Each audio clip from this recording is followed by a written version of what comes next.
16. Deutéronome 16. Amen. Amen. Ça va? Vous, ça va? Je vous dérange? Est-ce que ça va? Yahweh. Ah, ceux qui n'ont télé pour prophétiser, awa, ils ne sont pas télé dans l'école. Ah, pour la beauté, il faut gagner Kanda, il faut gagner Yogi, il faut serrer la scène. Zamba Zamana. Amen. Amen. Amen. Le compte offrande. L'offrande, c'est quoi? C'est quelque chose qu'on appelle sacrifice. Un sacrifice préparé uniquement pour celui qui est saint. Ce que fait sur le monde, ça c'est un compte. Au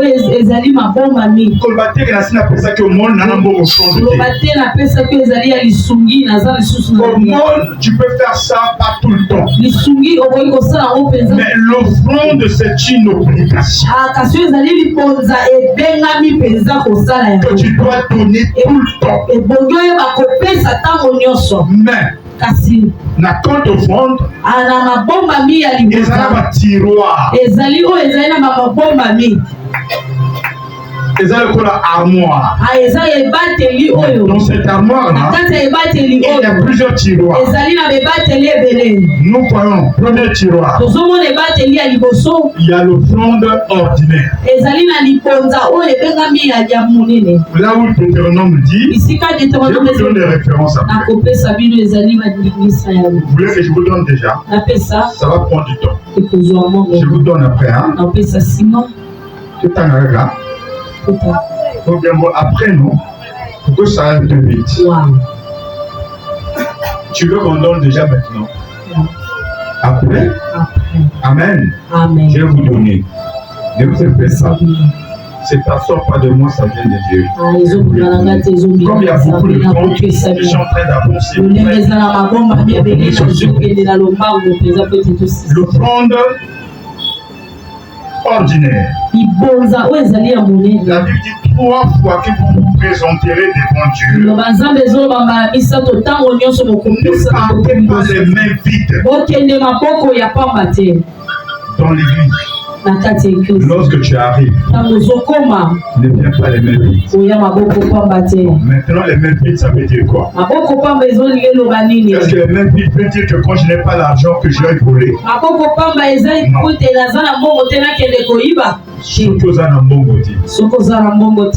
Oye église. Tu n'es pas venu les mains vides. Parce que Dieu regarde ton cœur. Dieu sait que tu n'as rien. Donc tu n'es pas venu les mains vides. Tu as donné ton cœur à Dieu. C'est une offrande. Amen. Quand on dit les mains vides là, c'est quand tu as l'argent, mais que tu ne peux pas donner à Dieu. À chaque rencontre, apporte l'offrande. Mais dans Malachie, Dieu dit ceci. Parce que vous me donnez les offrandes maudites, j'enverrai les excréments dans vos yeux. Bannière.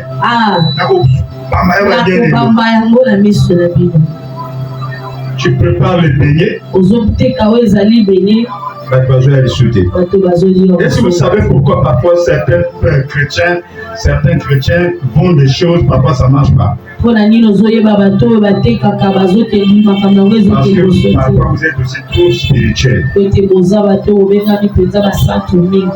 Toi tu peux les bénir avec l'eau bénite. Tu bénis l'eau, tu bénis tout, tu peux les bénir.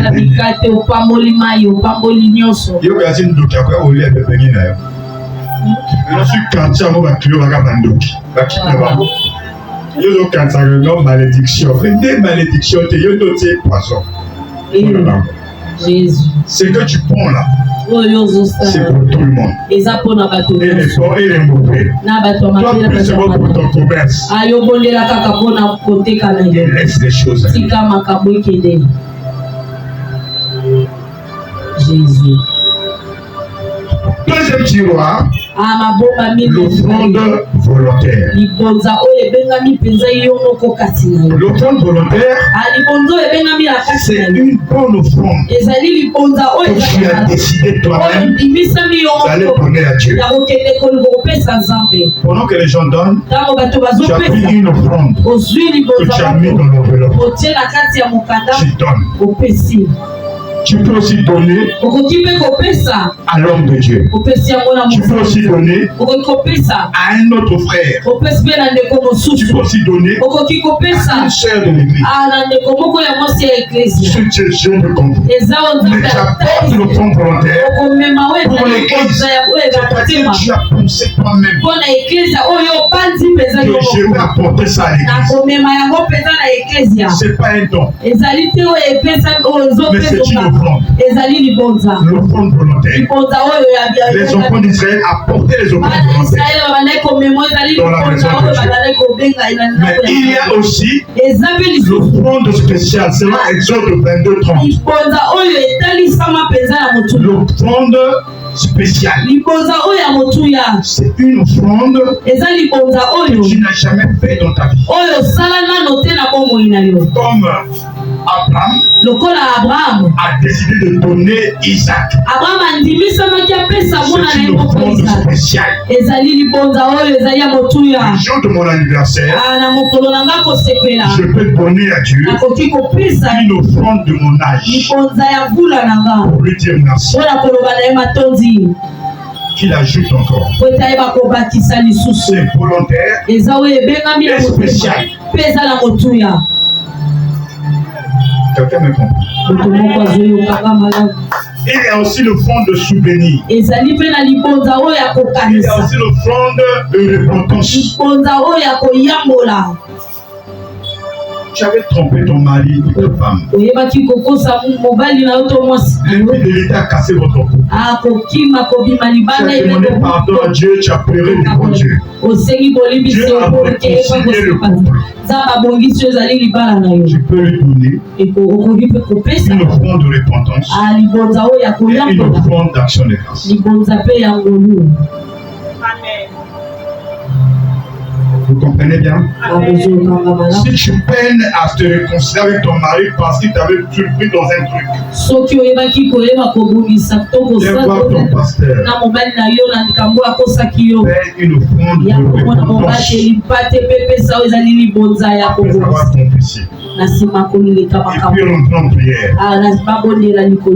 pour la réconciliation. Amen. Amen. Amen. Ça c'est l'offrande. Maintenant, quand on donne l'offrande, avec respect. 2. Avec joie. 3. Sans contrainte. Le pasteur n'a pas le droit de venir ici.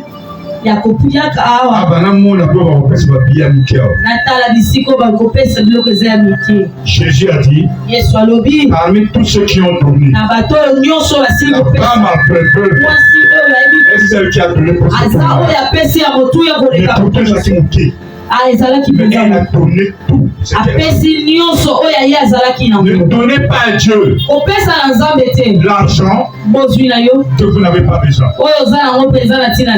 Donnez à Dieu une bonne offrande. Respectez votre offrande. Ton offrande doit être préparée depuis la maison. C'est pas que surtout les femmes. Attaquer biologique, t'attaques pas. Mais c'est la vérité. Attends, donc tu factures. Donc moi,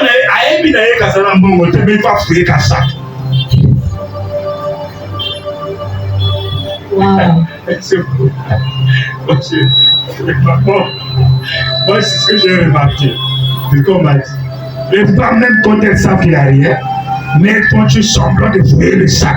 Il y a un petit sac qui ne vaut pas. Oui, mais tu fais ça, et non, comme la toujours du cani. Wow. Donc, tu fais ça. Hey.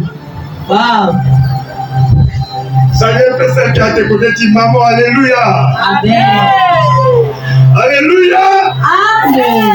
Donc, les femmes aussi, pour les offrandes, elles tapent à côté. Donc, moi, ça, fouiller. Moi, oyo, moi, il y a mon qui on a qui au baki. Nzamba azali moi na musala na binote. Il faut l'honorer. Il dit, vous ne m'honorez pas par vos offrandes. Et je vous maudis. Tout ce que tu donnes à Dieu. Caïn a donné mal. Dieu l'a maudit. Abel a donné bien. Dieu l'a béni. Lorsque Dieu te bénit, ça va attirer les jaloux. Abel était béni et ça attire les jaloux. Tu veux être béni après donner ton offrande.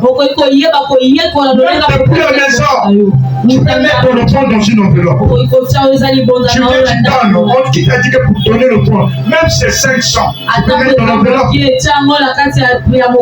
Tu pries pour ton offrande depuis la maison. Tu pries pour ton offrande même depuis là où tu es assis.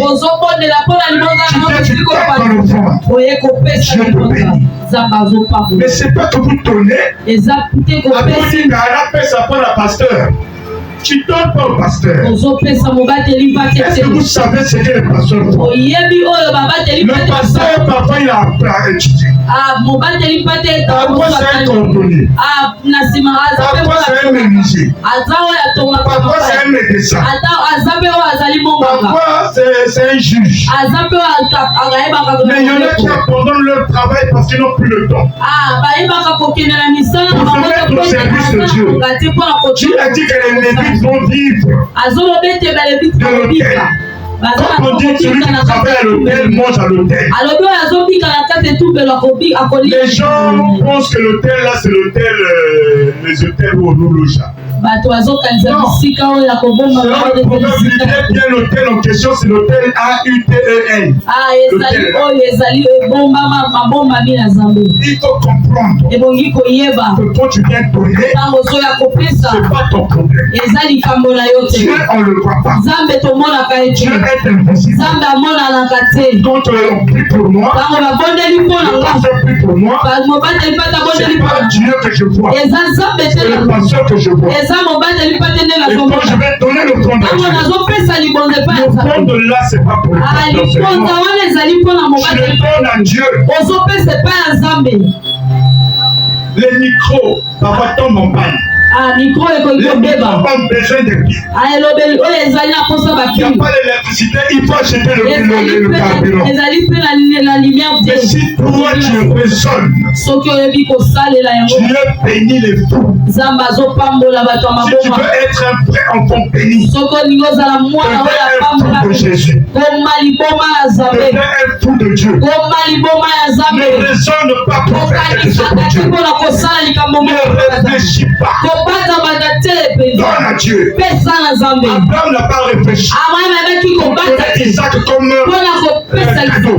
Le seul enfant qui a eu dans sa jeunesse, il soulève le couteau. Parce que Dieu a demandé. S'il donne, il n'y a plus rien. Donnez à Dieu au-delà de vos attentes. C'est-à-dire, si j'ai par exemple 10 000 ici, là j'ai 500. Je dois réfléchir.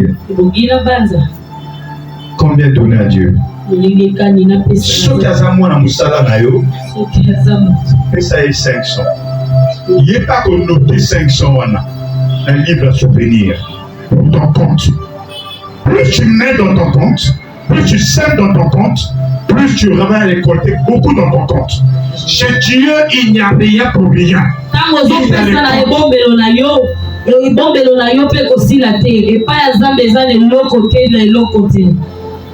les comptes.